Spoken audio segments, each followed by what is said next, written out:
Let's get the show started. Everyone, thank you so much for joining today's call. We really appreciate it, and welcome to Over the Edge and Granted webinar.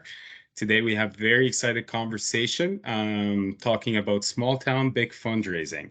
We're going to discuss Granted's journey into raising about 600,000 over two events for Over the Edge in the small town of Evansville, small but mighty, given their fundraising powers. So thank you all for joining us today, and we'll get this show started. Just before I get started, can everybody confirm if they're able to see my screen? Yes. Wonderful. Wonderful, wonderful. All right, so today we have a variety of audiences. We actually have some first-year clients that are planning for their event next year. We also have some clients who have just signed their contract and is looking to get started on their journey. So congrats to you. And we also have new prospects that are interested in hosting Over the Edge event and would like to know more about it. And I believe we may have some building partner contacts as well. So without further ado, I'm going to take you through a little bit of information about Over the Edge, just for the new folks. So Over the Edge was founded in 2004, and Over the Edge supports nonprofit organizations in running unique, profitable, and exciting urban repelling fundraisers. We always say it is a one-of-a-kind experience, bucket list that is unmatched anywhere else. And our events typically attract 58% new donors to the nonprofit. And the idea is participants must raise a minimum of $1,000 through peer-to-peer fundraising to be able to go over the edge. If you're like me and you like some numbers, here are some numbers from Over the Edge since we started. Since Over the Edge was founded in 2004, Over the Edge has helped nonprofits raise over $140 million. And that was across Canada and the US. Over the Edge has hosted over 1,400 events across actually Canada, the US, UK, and Ireland. And we have safely had over 110,000 participants rappel with us. Our highest grossing event raised 1.5 million this year, while the average amount for most nonprofit partners is around $110,000 per event. Today, we're going to be talking about grants events. They have had two events so far, and they have raised a staggering $600,000 for their two events. Here's a picture of our founder, Paul, and this is one of his famous quotes that we love. Over the Edge is the only global industrial rappelling event company in the world. And while we do not claim to have invented this exhilarating experience, we certainly have perfected it from A to Z. So let me introduce you two special guests that have actually taken the time out of their busy days to tell us about their experience. Our first guest speaker today is Catie Taylor, and Catie is a tremendously talented servant leader with a very big heart for positively impacting her community. Catie has worked at the University of Evansville for over 17 years and is a senior associate director of admissions, working with campus events and site visits. She is the chair of several national college admission conferences and serves on the state and national board of directors for college admissions. Catie is also the board president of nonprofit Granted and has been in the board for over 3 years and was recently recognized by Rotary Club as a top 20 under 40 servant leaders in her community. So welcome, Catie, and thank you for being here. We really appreciate it. Also, if you would like to connect with Catie, we have her contact information on the screen. So feel free to take a screenshot. I believe Catie is also available on LinkedIn, and she is very willing to give her advice to anybody who wants to connect with her further. Our second guest speaker today in the amazing costume of Kiss. He's not wearing it today, unfortunately, even though we tried. It's Jeff Purdue. And Jeff has been with Bowen Engineering for about 34 years and he's currently serving as Vice President for Business Development. Jeff is passionate about helping at-risk children in his community, and he's also a board member for Big Brother, Big Sister, and has been on the board of Granted for about 4 years. Jeff enjoys traveling, baseball, photography, and rappelling down 9-story buildings dressed as Gene Simmons of KISS. And that's a picture from his last event. Well done, Jeff. Thank you. So thank you both for being here. We really appreciate your time. So, today we're going to, we have a very jam-packed questions. We have a lot of questions that we want to ask you. We want to know how you've had your success. We want to learn from you, your journey from start to finish. And I mean, it hasn't finished yet because you're still doing Over the Edge events with us, but we'd love to hear what you know so far and give us a lot of your insights. Katie, I'm going to pass this one on to you. I'd love for you to kind of tell us a bit more about Granted. What does your organization do, and some of the things that you've been working on? Yeah, so thanks, Omar. So Granted is a nonprofit in Evansville, and we grant wishes to children with life-threatening and terminal illnesses. We've been in the Evansville community since 1985, and we were started by 2 individuals that wanted to send a child that had a terminal illness to Disney to grant her wish.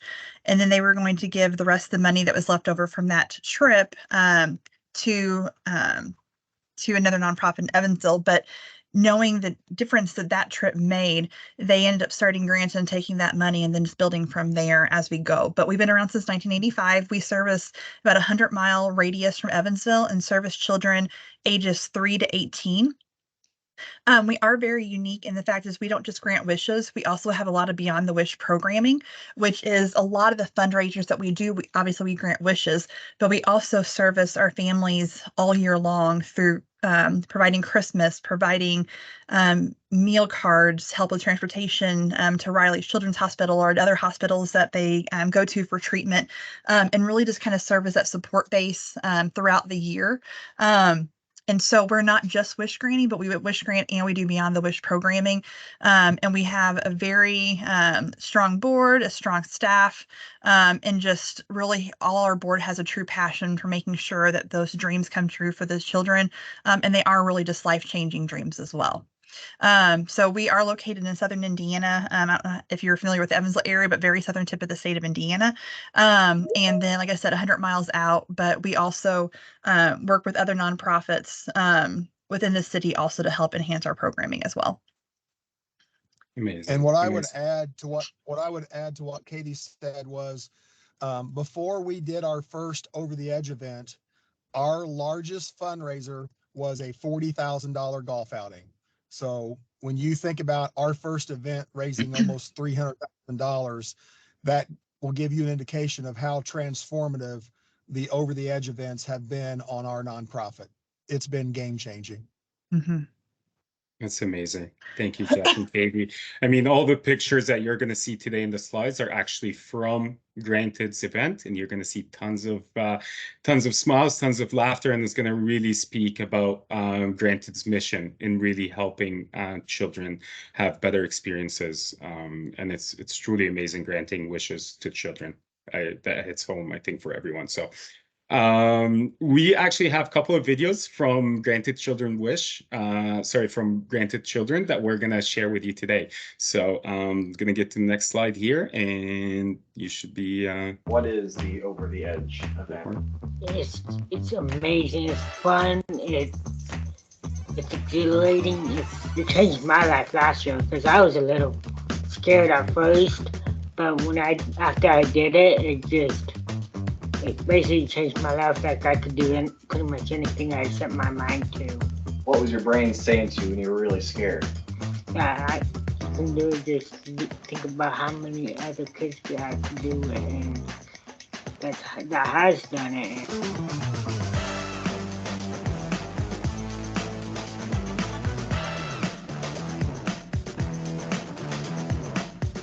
It's amazing. Jeff and Katie, did Colin go down twice?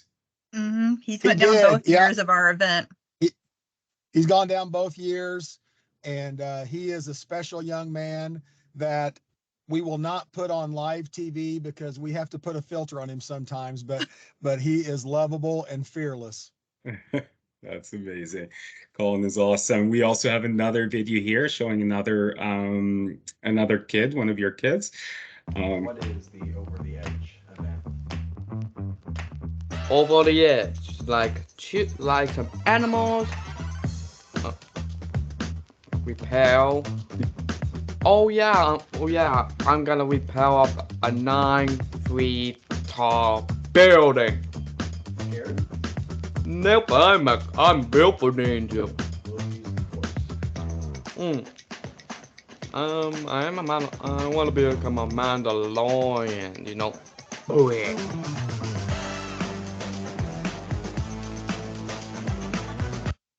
Amazing, amazing. Always hits home Seth, crap. so Seth actually rappelled this year. It was his first time he rappelled with his dad and just crushed it. We had about 12 of our wish children rappel, and we probably had another 10 do our virtual rappel. And that's one of the things you're going to hear from us is just, you know, the most important tip you're going to hear from me and Katie today is that you want your sponsors and your potential rappellers to feel your mission. Your mission is everything. If they fall in love with your mission, they're going to help you have a successful event. It's amazing. It's amazing. Thank you, Jeff. Perfect. So the next segment that we really have is more of a Q&A. We really want to learn from you guys, Jeff and Katie, about your experience. So there's going to be a series of questions that we've prepared to ask you. And please, anybody who's attending, if you have any additional questions, please feel free to throw them in the chat. We'll try and get to everybody's question at the end. So, you know, Jeff, this one is over to you, really. And I want to kind of hear about your journey when you first got pitched Over the Edge. Why did you decide to move forward with an Over the Edge event? And how did you get the internal approval from the rest of your board? Can you tell us a little bit about that? Yeah, that's a great question, Omar. So for granted, before we had done our first Over the Edge, we were just kind of getting by financially. We were doing fine, but we didn't have many months operating expenses in the budget, and it was a struggle, and we had to squeeze everything we could. I mentioned our biggest fundraiser was a $40,000 golf outing. So we were looking for like a 5X fundraising event. We wanted something that could raise $100,000 or more. And we knew that Over the Edge had been trying to find a nonprofit in Evansville. And so me and a few people were charged with trying to find a building. And we partnered with the Over the Edge staff. I think we had our first 5 buildings tell us no. We were down to 1 building. And we just really, on that last pitch to the last building, our last chance in Evansville, we really pushed our mission. We really led with the mission and why we wanted to do this event and how it would impact the children in our community. And our building sponsor, Centerpoint Energy, fell in love with our mission. And because they fell in love with their mission, they advocated with their legal team and their risk team to have the event. Fast forward to 3 years later, our building partner, Centerpoint Energy, could not be happier about that decision. This event has been game-changing for them in terms of their visibility in the community. Now the community sees what kind of heart this organization has truly. And we're seeing that this building sponsor, Centerpoint Energy, is now supporting our nonprofit in major ways in other areas of our nonprofit besides Over the Edge. So that was kind of our process of how we got the building. And as far as how we got internal approval with the board, you know, really what we did was me and a few others just put together a plan of what it would look like. How many people would we have to get to rappel? What would the revenue and expenses look like? What kind of committee would it take to put together? So me and others just, you know, put together a plan, presented it to the board and said, hey, trust us. We want to make a go of this. And we got unanimous board approval to go forward. So, but without question, the hardest part for us was getting the building to say yes, because we were down to our last hope building.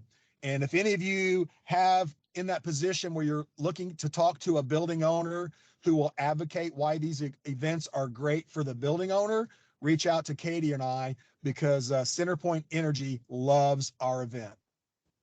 Amazing. Thank you, Jeff. Thank you for that. Um,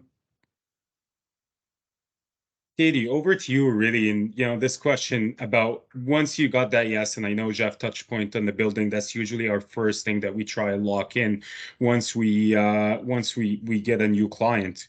Can you tell us what some of the first things that you did once you got approval? Sure.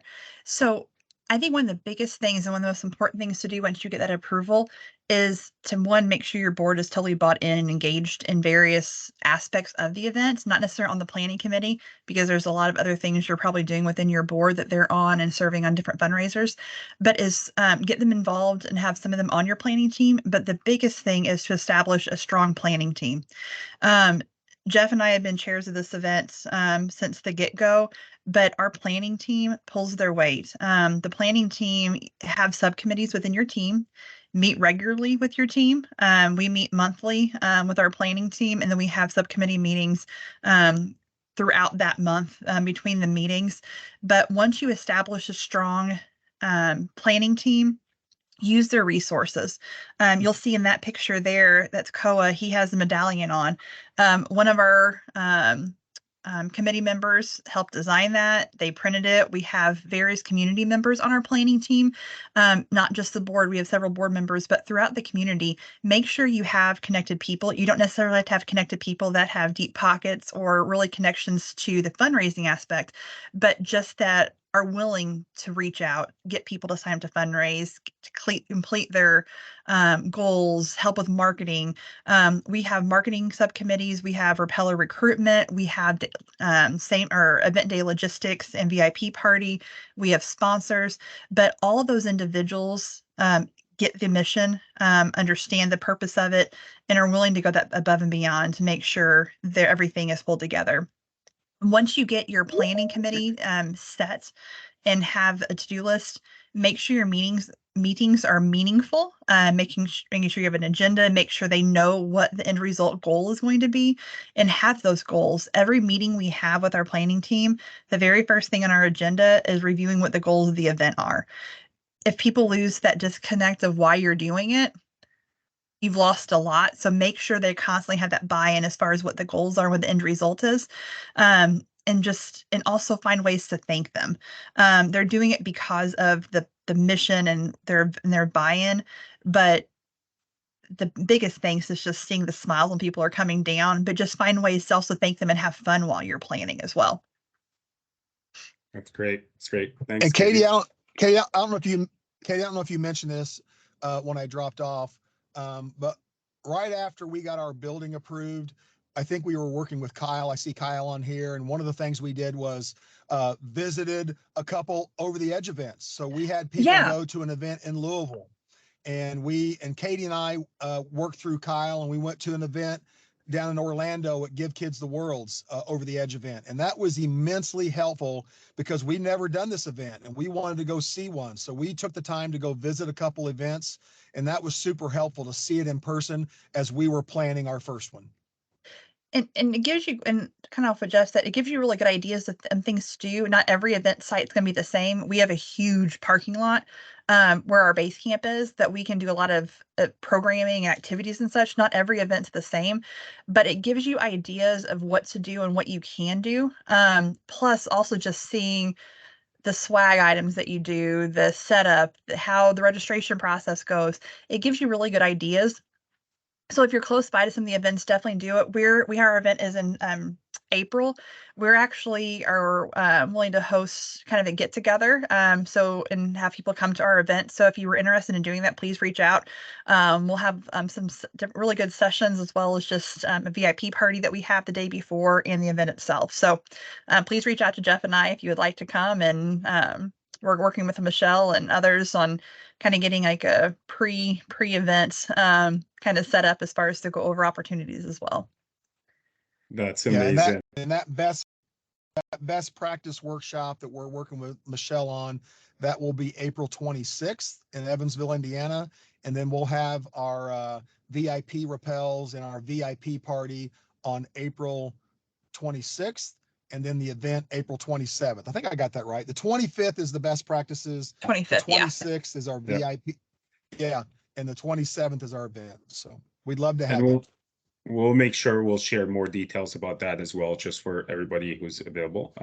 We'll make sure we'll share more details. And, I love that you touch point on that, Jeff and Katie. We always recommend to our clients, if there are nearby events, to actually invite them to see the event firsthand, because we know how impactful that could be, seeing it and being right there. One of the things that we've talked about internally that we're also working on is potentially how to create a virtual tour experience for our new clients. So it's something that Over the Edge team is working on and trying to bring forward, so we can help more people see more of these events from a firsthand perspective.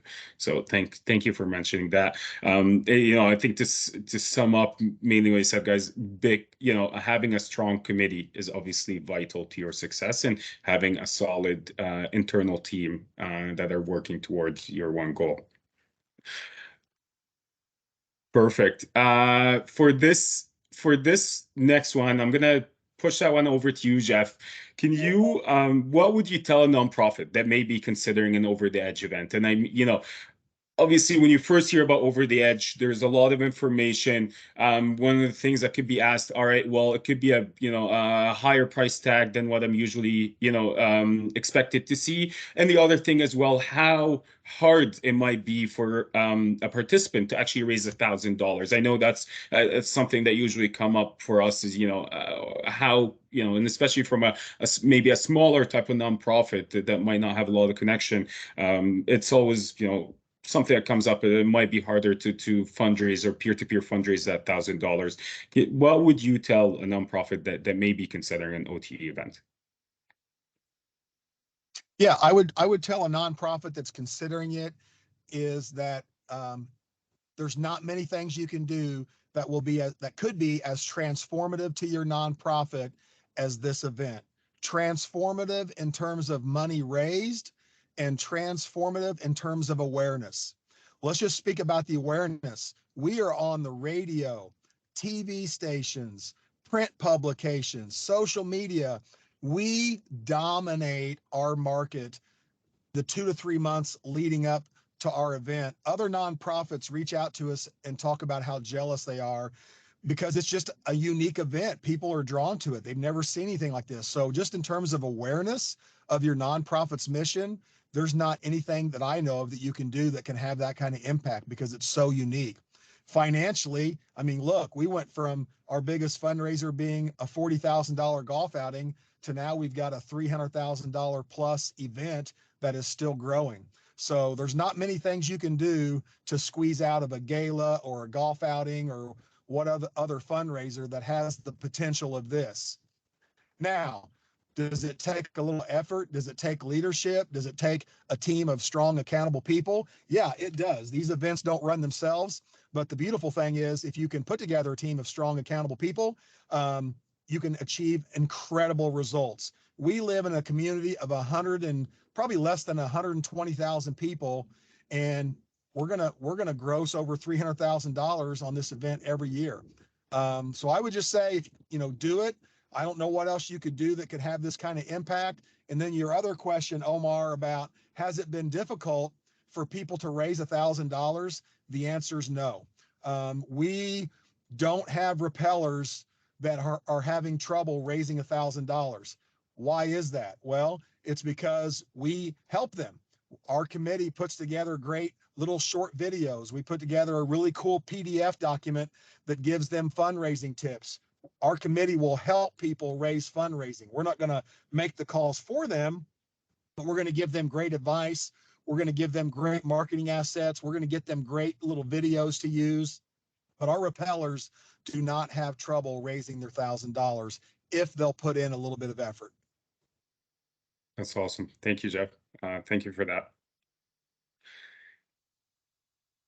Katie, I'm gonna bring it back to you, and I kind of, Jeff touched points a bit on the on the creating the documents and assets that really help your participants raise the type of money. I want to know, how did Over the Edge team support your organization in the process? I know, you've had your planning process, and you've also had you know, so you worked with Michelle, which is one of our account managers. We also have Kyle on the call. They're both our account managers. And, you know, I know you worked with a little bit of both of them, but you also worked with our technician on event day itself. And I want to hear, you know, from you about, you know, our account manager throughout the planning process, but also our technician and the team that was present on site on event day. Yeah. So and Omar, as when he did my introduction, I do events and visits on a daily basis. And I think the Over the Edge team is probably one of the best teams to work with for events that I've ever worked with. They are there, they enjoy what they're doing, and you can tell. And that's the number one thing, is you have to enjoy what you're doing, because if not, it's just a job. It's not that full experience. They're there to support along the way. When we first started at Over the Edge, you'll have a suitcase of, I can't remember what it's called over, but that package of information that the Over the Edge provides them for resources. There's documents, there's materials, supplies, and things that you can use to kind of start shaping your event. We used a lot of that and then branded it for Granted and branded it with our mission. But, you know, there's a support that you can use kind of initially to start getting, you know, your event underway. It's not trying to create everything from scratch. And, you know, Michelle has been there throughout the way. You know, Jeff and I have a lot of emails and texts and stuff and everything, and always so willing to answer questions, be there, you know, just anything we need and any questions we have, willing to work with us. It's been a very smooth process. Yes, it's busy. Yes, you need to stay organized, but having that Over the Edge connection and having that, it's a team effort. It's not just our team, you know, communicating with Over the Edge. I feel that we're one big team with Over the Edge when we're planning our event. We have the support, we have the buy-in, and we have people that are excited for us when we're having our wins. You know, it's not just, oh, it's another client. We feel like we're connected. We feel a family atmosphere. I personally do. So the planning process leading up to it is very smooth and very, a lot of resources, a lot of help and assistance along the way. The tech teams that come for your event are amazing. You have repellers that may be thrill seekers, and they may have been repelled many times, gone skydiving, on whatever, but you also have those individuals that are terrified at what they're doing. And everyone is treated with respect. Everyone, their fears are taken into consideration, and they're worked with. The picture on the screen right now, Sarah Stalker is in the orange shirt. She's the rappel tech, and that's Ellie Jane. She's one of our wish children. Ellie Jane has rappelled the past 2 years, and the techs that come are so excited about being there, and they love what they do. But they're professional. They are so excited about our rappellers. They, you know, bear with us as far as all the costumes we had. You saw Jeff's costume. It took a little bit to get suited up in the room, but they love it, you know, and I think the support is also their main consideration is safety. So we want to have fun. We want people that are at our event to have fun, but we also want to make sure they're safe. And so every aspect of the event is taken in consideration, and it's not they just show up, put the ropes on the building and go. We have walk-through safety meetings. We have touch voice checks. We have communication with them beforehand. So when you're working with it and you're either considering signing on with Over the Edge or you're continuing work with it, make sure you do get connected with your account manager. Make sure you do stay connected with your tech team, because it really does add to your event, and the support is just phenomenal.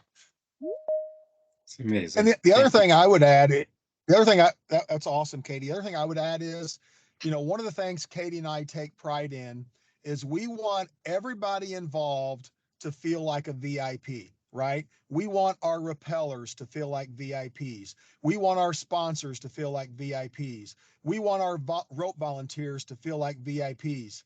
We want our planning committee to feel like VIPs. And we want our Over the Edge team to feel like VIPs. So we go out of our way to give them swag, and just, I mean, that's just kind of something Katie and I are just really aligned on, is anybody involved in this event, the media, local TV stations, the radio, we treat everybody like VIPs. And when you do that, what you get in return is everybody bringing their best effort, and you get this incredible team. Like Katie said, it is very much like a family.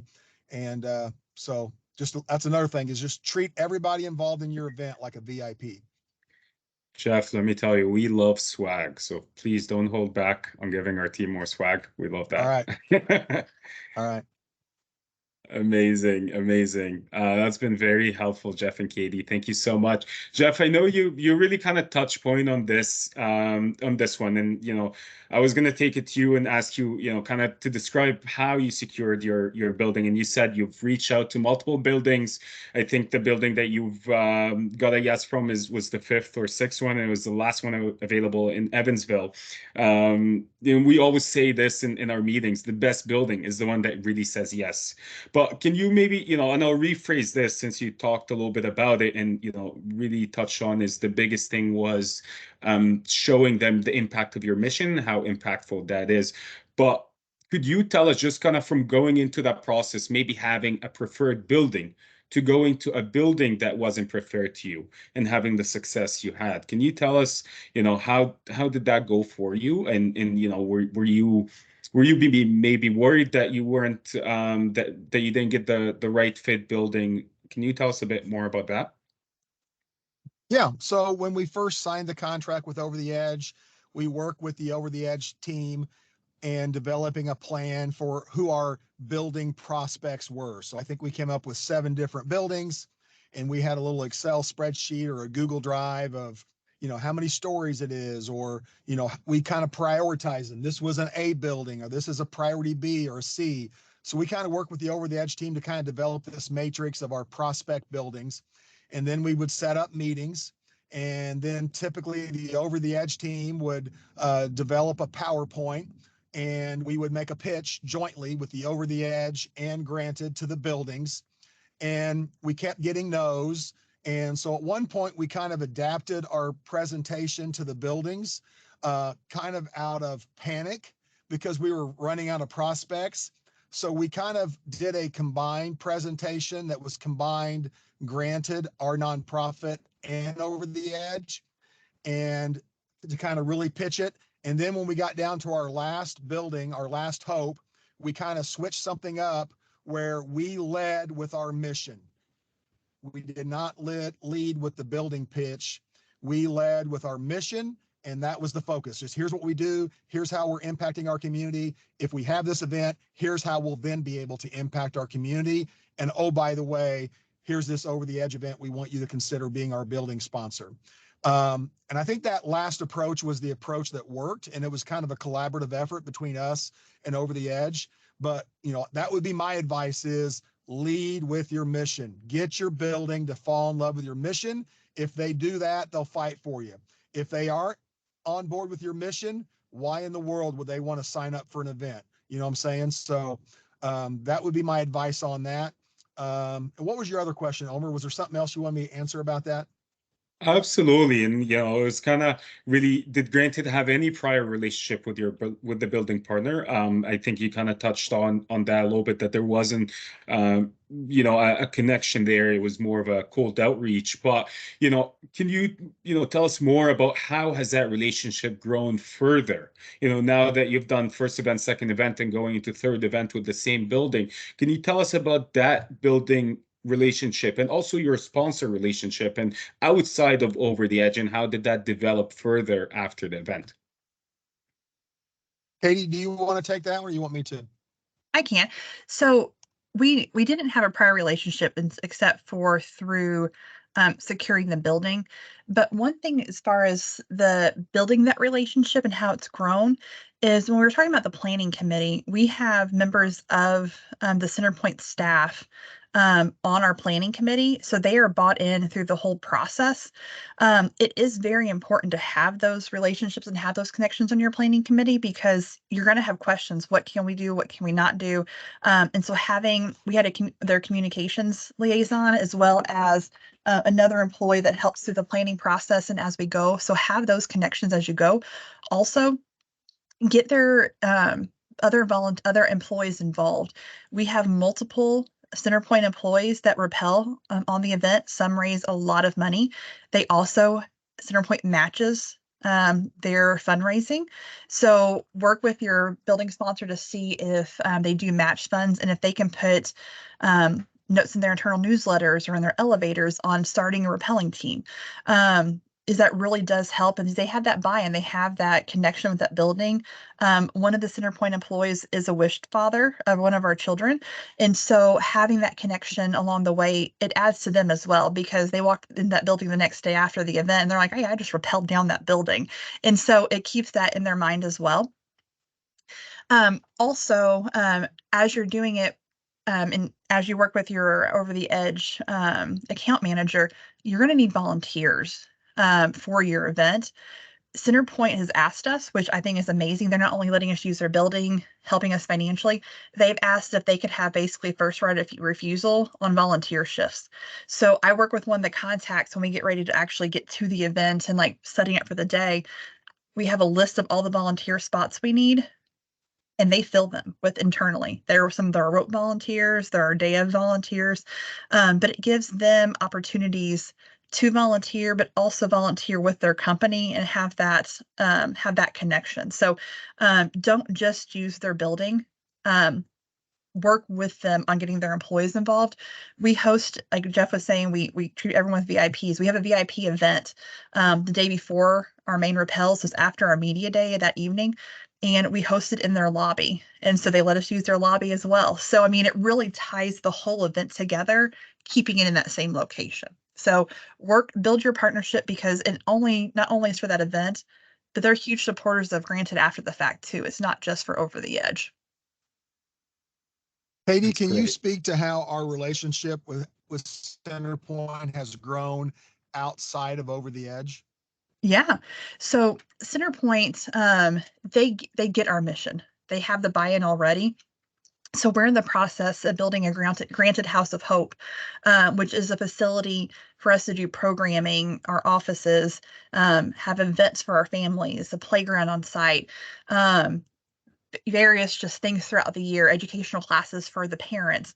And Centerpoint, we put a grant into, they have a grant program, and we put in a grant request, and they've also donated $50,000 to the Granted House of Hope. That has nothing to do with Over the Edge, except for we met them and built a relationship through Over the Edge. And some of their employees, they've made donations, like furniture donations, to some of our families that are in need. They've, sponsored children for Christmas, different things. It's not just Over the Edge, but Over the Edge was the catalyst to get us involved and get us in front of these individuals that they love it. They love having that opportunity to interact with our families. And I think one of the big things also is at the VIP dinner. We actually have we're in Evansville, but their headquarters is in Houston, Texas. We had 3 rappellers last year from Houston that flew in from Centerpoint employees to Amazing. rappel.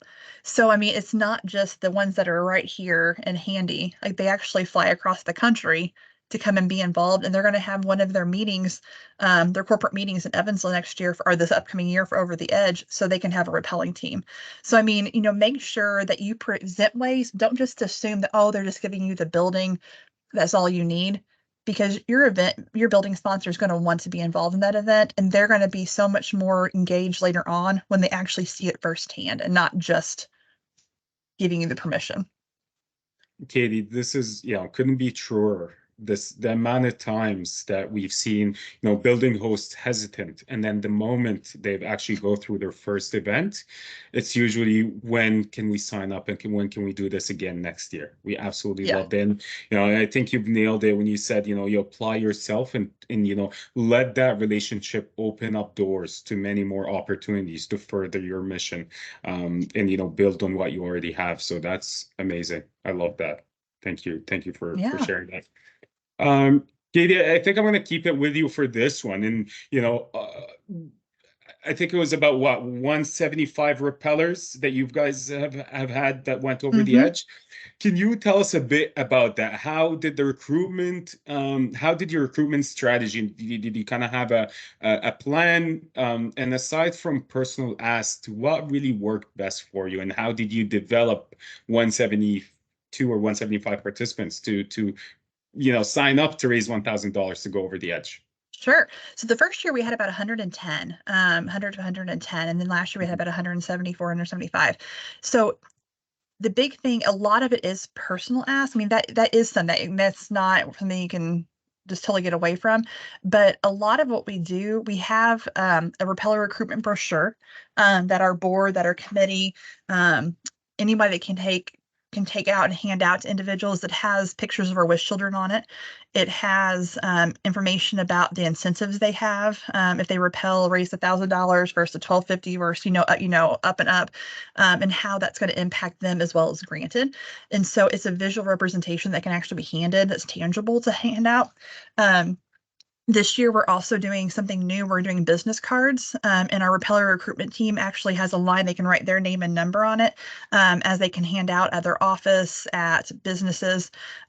We offer our sponsors repelling spots to help with sponsorship opportunities.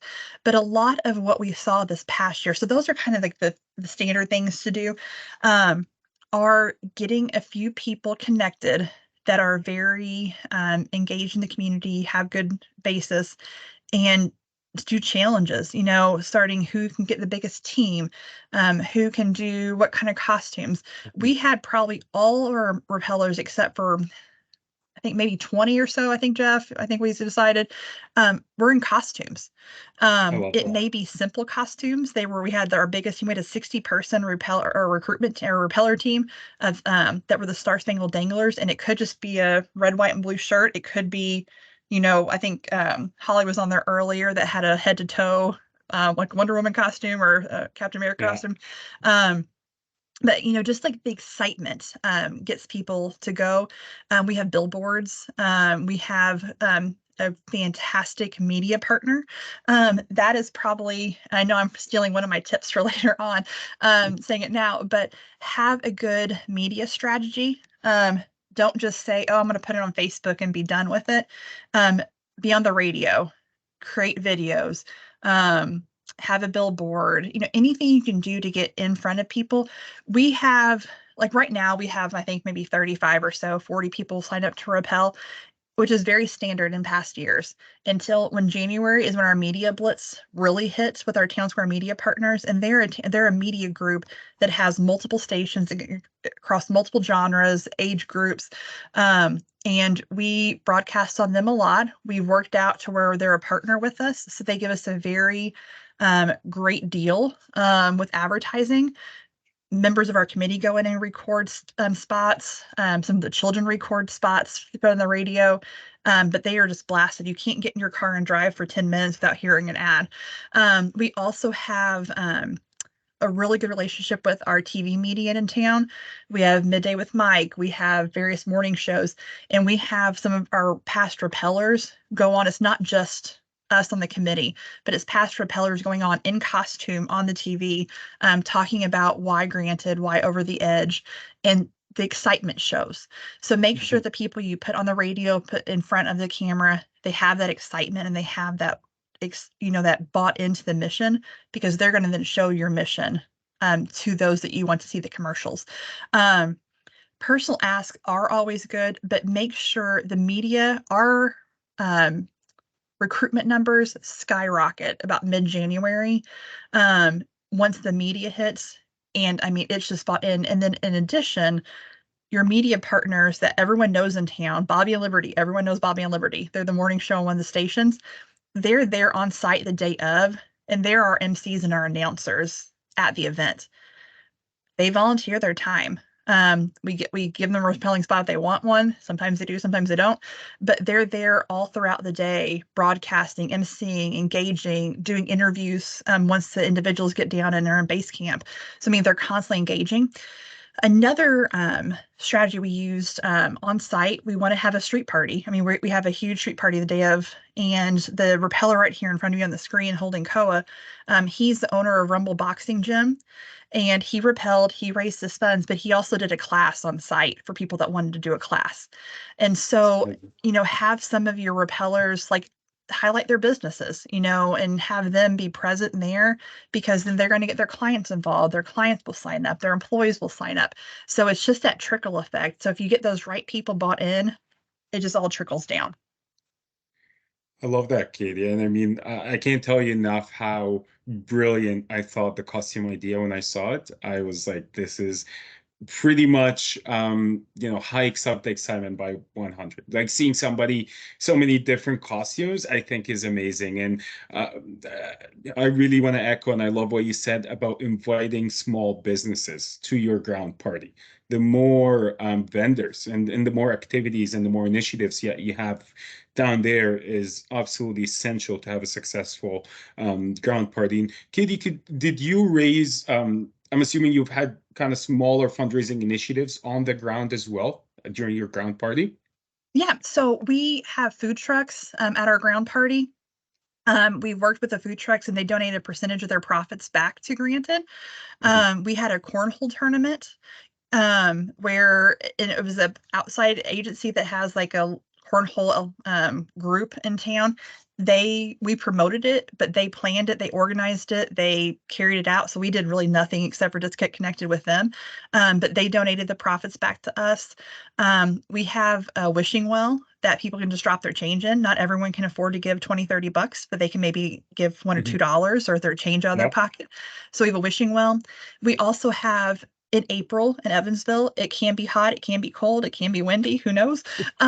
So we have some of our Granted gear on site, and we sell like sweatshirts and t-shirts and hats and things like that can go back into the pocket. We have a face painting station that we don't charge for, but people can make donations. Just in. And so a lot of we don't necessarily set out to make a lot of money on site, but we offer, and that's one thing we changed from year 1 to year 2. We kind of just assumed we would have donations on site, but we didn't really do a lot to ask for it. So this year we were much more intentional in having, donation for face painting for Granted, and having those different things that people could actually do and get involved with. That we made several, a few $1,000s on site, but that wasn't really a push. We also have a virtual rappel station, which Jeff may talk about more later, that people can pay if you have people that maybe aren't heavy enough. It's basically started as opportunity for our wish children to rappel, even if they couldn't actually rappel. But then the outside community can also pay to have a virtual rappel to where they're still very firmly planted right next to the ground. But they get that experience too. So be inventive, but don't be afraid to ask if you have people on site to donate some of their profits back, because you're giving them the publicity, you're giving them the source to make income, but it's a way that they can support without taking a lot of money out of their pocket as well. So I think the food trucks gave us like 10%, which every dollar counts. Any little bit helps. So every dollar counts. Absolutely. Yeah. Absolutely. That's awesome. Thank you, Katie. Thanks for sharing that. Jeff and I know Katie kind of touched point really on sponsors. This one was for you, and as you guys see, this is actually Jeff in his costume right there in KISS. And Jeff, before you start, I know you tweeted KISS and they replied back to you. Is that true? Yeah, so I'm a diehard KISS fan. I've seen KISS in concert over 30 times. I'm actually going to go see their last concert in Madison Square Garden in New York, December 2nd, which I'm pretty pumped about. But yeah, the past week, and we have a KISS team. There's probably 15 people who dress up with me to rappel as KISS. And our past 2 events, the actual band KISS and Gene Simmons have retweeted our post and kind of given us a shout out. So that was like a bucket list moment for me. That's amazing. That's amazing. Jeff, anything kind of further to what Katie mentioned about recruiting sponsors? And was that mainly out of personal ask? Did you have like dedicated, you said you had dedicated assets that you were sharing out. What was your strategy there? Did you kind of like mass send out template packages or sponsorship packages, or what did you really do to recruit some of your sponsors there? Yeah, good question. So on our Over the Edge planning team committee, like Katie said, we have subcommittees. So Katie just spoke about repeller recruiting. That's a subcommittee that Katie heads up. We also have a separate sponsor recruiting committee. That's a committee that I head up. So I'm in charge of that subcommittee. I have 2 other people that help me. Katie's got a lot more people on her committee for recruiting repellers. Obviously, that's a lot more work. But just me and 2 other people take care of our sponsors. We've been able to get $60,000 to $70,000 in sponsorships our first 2 years. Very similar to our repeller recruiting, what Katie just told you. The first thing is we've got a badass marketing asset. So it's an 11 by 17 folded color. We have local graphic artists donate their time, but we got a really badass sponsor brochure. And we got Katie didn't mention it, but her team also takes care of our website. We use One Cause. We could not be happier with One Cause. So it is a very strong visually, very easy to use for our repellers when they sign up. But we have a great event website. You can check it out at OTE4granted.com. Also, if you type in OTE4granted 2023.com, you'll get to see, and Katie can put that in the chat, you'll get to see kind of last year's website, which is probably a better one to look at. But really, one of the things we learned, our first event, we mailed those brochures to prospective sponsors. That was not effective. So this year, our committee said, hey, we're not mailing stuff because we did not get a response. We're going to hand deliver, drop these off. So now we've made our list of banks or fitness clubs or schools or churches or insurance agencies or whatever our sponsor categories are. And we make assignments between each of the three of us. And I may have 30 companies. So, you know, I'll take off an hour out of a work day or a couple hours or take off an entire day and physically go drop off these brochures to the businesses with a handwritten note with my business card, said, hey, I'm going to follow up and call you. And that has been super effective, way more effective than mailing them. So that's an adjustment we made. The other thing you heard us say is we treat our sponsors like VIPs. So, I mean, our questions are, what can we do to help promote your business? So like you saw a picture of Antonio holding one of our Wish Kids, who's the owner of a new boxing studio in town. Our conversation with Antonio as a sponsor is, Antonio, tell us, what can we do to help promote your business? How can we make this be a good experience for you? And Antonio will tell us stuff. We had an Orange Theory fitness studio rappelling team sponsor say, hey, can you give us a graphic, a window graphic that we can put up in our Orange Theory fitness studio? We were like, absolutely. So at no cost to them, we had a graphic artist, you know, do something showing their fitness instructors with one of our Wish Kids, and we made a big window graphic. Well, the beautiful thing is, they were like one of our top fundraisers. I think that team raised like $7,000. So we will do anything for our sponsors to help promote their business because they're going to help promote us. The other thing, Katie mentioned our VIP party. Our VIP party we have the night before is a really, really cool event. It's a fun event. We have free drinks. We have great food. We have a very short program where we recognize our top individual fundraisers, where we recognize our sponsors, where we celebrate our Wish children who are going to rappel. And then after the event, I'm in the process of doing this now. We do these cool plaques. So this, you can see this plaque has our medallion that we hand out to rappellers. It's got a little message thanking them. And then we've got pictures. So if the sponsor actually rappelled, we'll include photos of them. And then we hand deliver those plaques after the event to thank them for being a sponsor. Oh, and at the same time, will you be a sponsor again next year? And the answer so far has always been absolutely yes, we'll be a sponsor next year. So that's kind of our process of how we get sponsors. So. Well, it's been very helpful. And I love what you said there, you know, how much it makes a difference hand delivering those invitations instead of just mailing them out. And it adds that personal touch. Absolutely. So thank you for sharing that for us.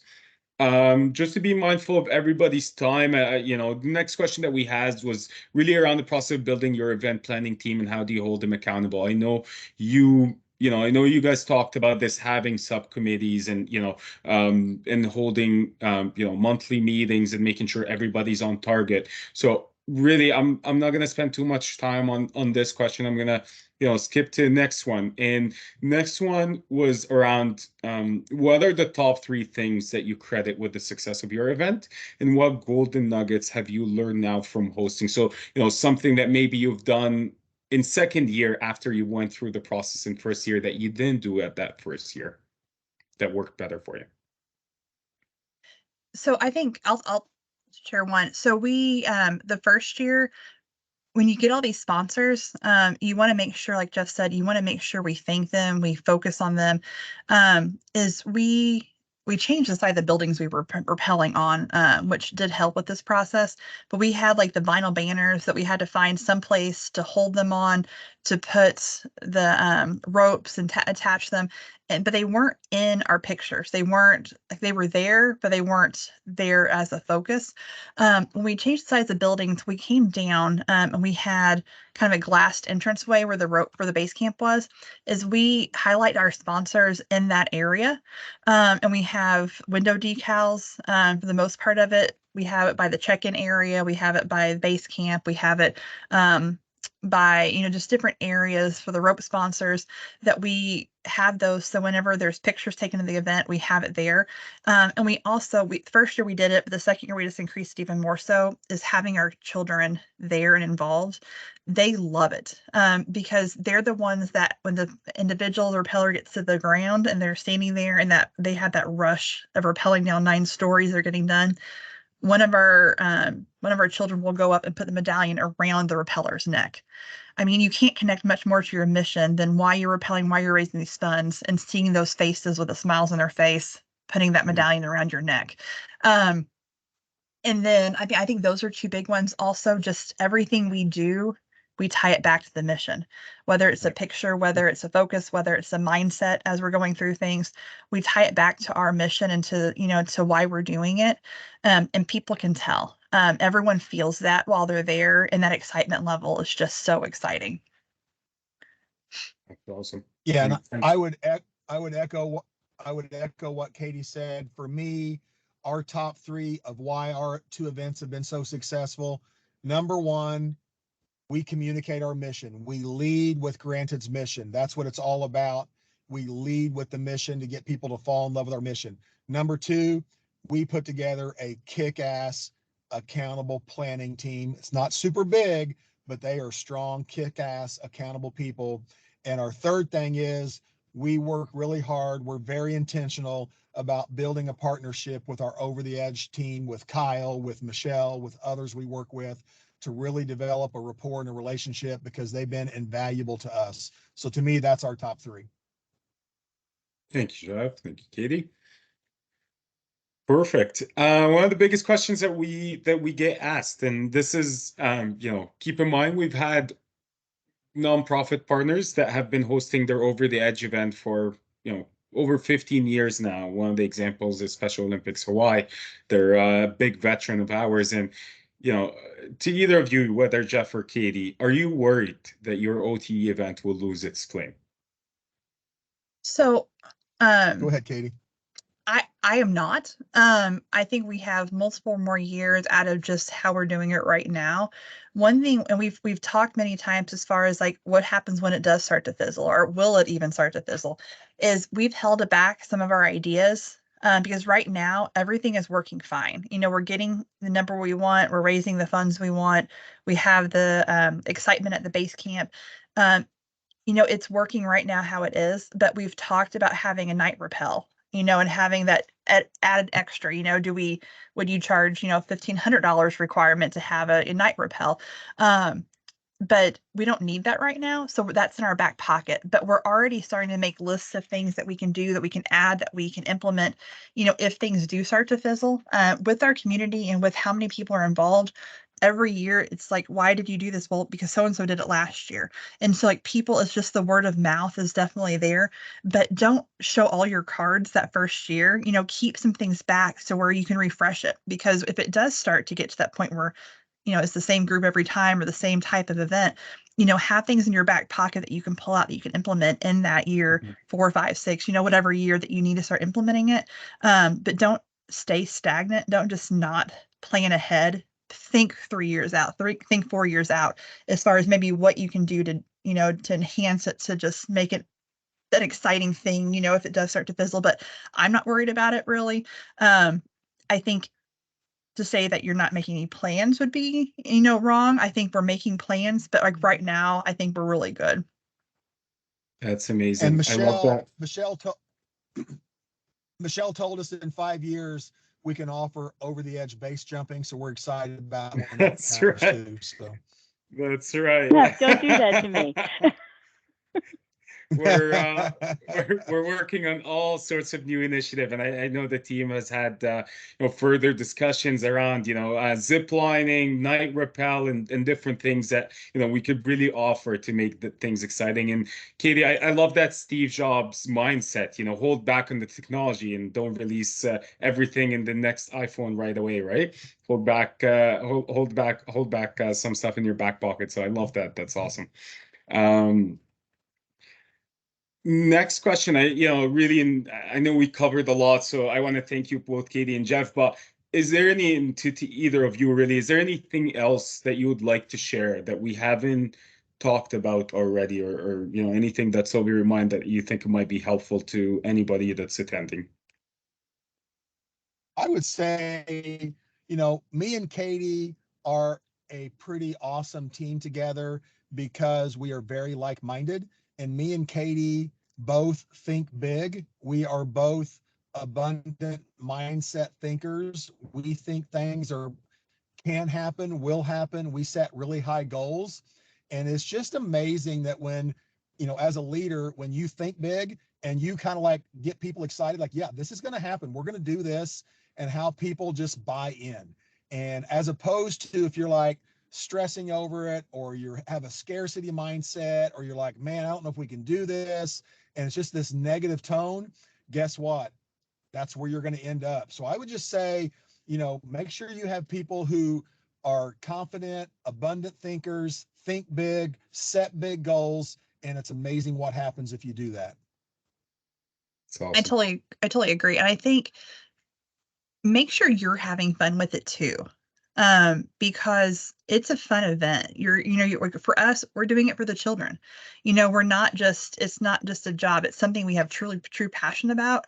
But enjoy it, and then celebrate your wins. Because it can get, everyone on our team that has full-time jobs. And so people are busy, but when you celebrate those small victories as you're going through the process, it really helps as well. That's amazing. We definitely work hard and play hard. That's for sure. Mm-hmm. Jeff, could you tell us how you and Katie met?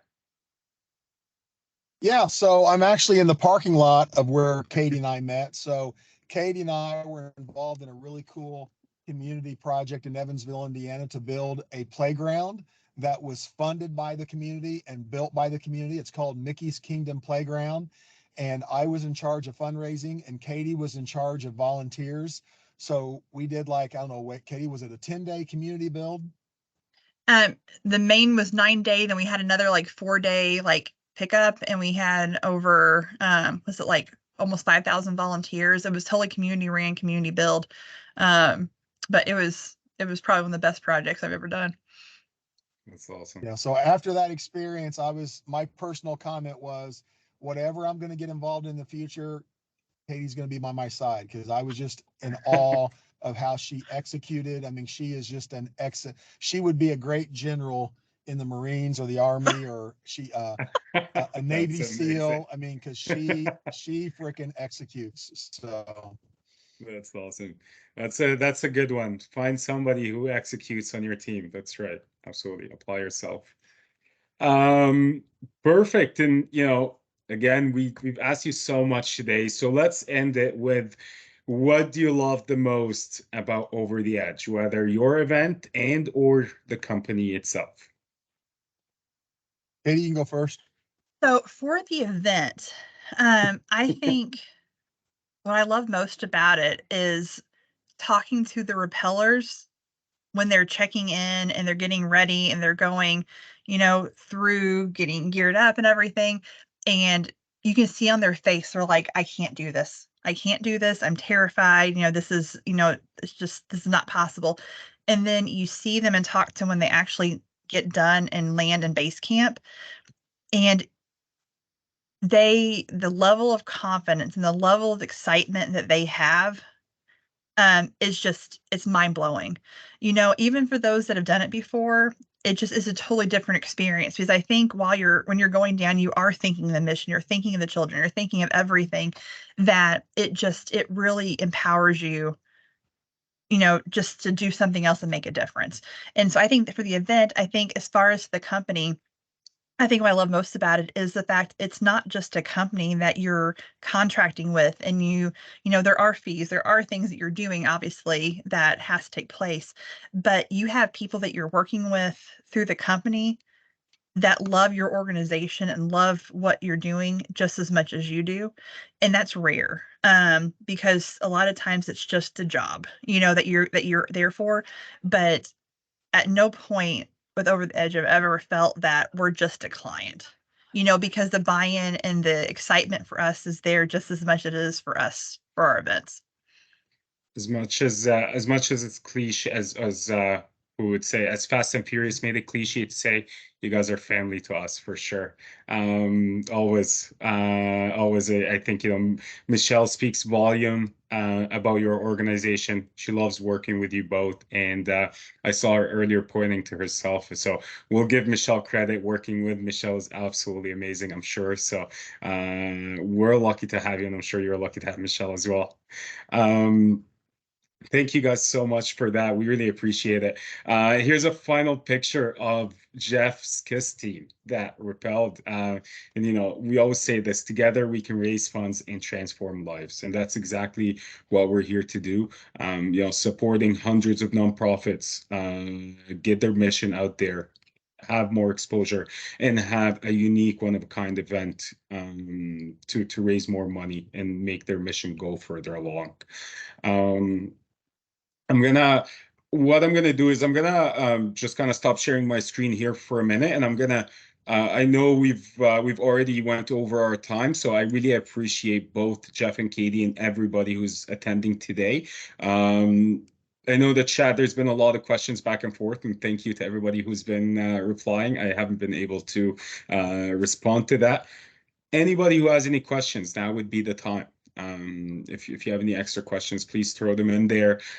Also, I'm gonna bring the contact information for both Katie and Jeff, and I'm gonna throw them in the chat right now.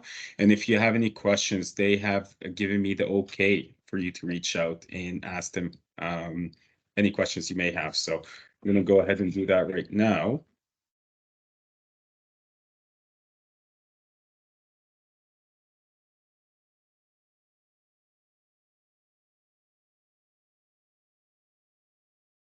Katie and Jeff, there was one question in the chat about your sponsors, that you raised 60 or 70,000 in sponsors. About how many sponsors was that? And I sent the list from the website, but I know a lot of those were in kind as well. Not that matters, because we need the in kind just as much as we need the dollars, but do you have an idea of how many sponsors? Probably 40. I'm going to say there's probably 40 to 45 sponsors. Perfect. Thank you. And the cool thing is, it's amazing the last 2 to 3 weeks leading up to our event, how many people sign up to Rappel and raise the money in the past 2 to 3 weeks, and how many sponsors start approaching us in the last 2 to 3 weeks because they want to be involved, which is just unbelievable. And kind of to go off the sponsors, on the website, there's a lot of sponsors listed. There are some sponsors that are not necessarily listed on the page, but that our repellers contract with. And they sponsor, like one of the credit unions in town sponsored the Star Spangled Danglers team and gave them t-shirts to wear if they wanted it. They also had some cornhole boards on site. So some sponsors don't necessarily make our event sponsor, but they sponsor internally within the teams, which is totally fine for us. Like we don't care. If the repellers go out and get sponsors on their own, that's 100% fine by us, because that money is still coming in the organization, helping the repellers. But the teams then help promote them as well. And then some of our sponsors also maybe aren't like the huge, like even 2,500 or higher, but on the day of, we provide lunch for our repeller, or not our repellers, but our volunteers, the OT team, different things. So some of the sponsors are just like food donations, food for our VIP dinner, food for the Friday volunteers and over the edge techs that are there doing setup.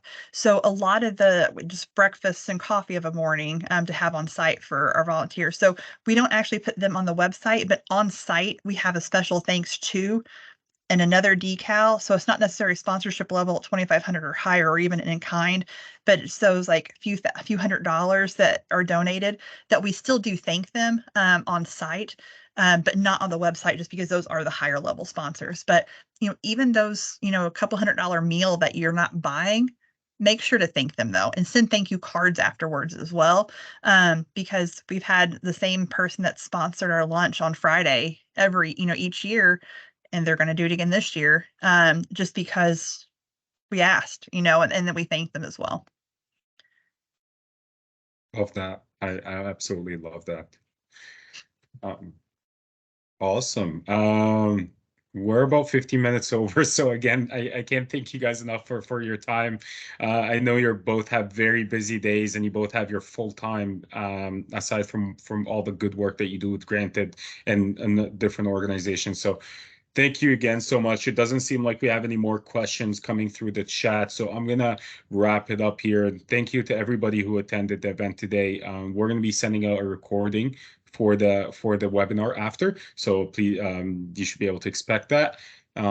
Jeff, Katie, I can't thank you enough. Thank you for being among the OTE family, and thank you for everything that you do within your community. We really appreciate everything you do. Thank you. The Thank feeling's you. mutual. Wonderful, wonderful. Well, hope you have a wonderful day. Thank you, everyone. Bye all. All right.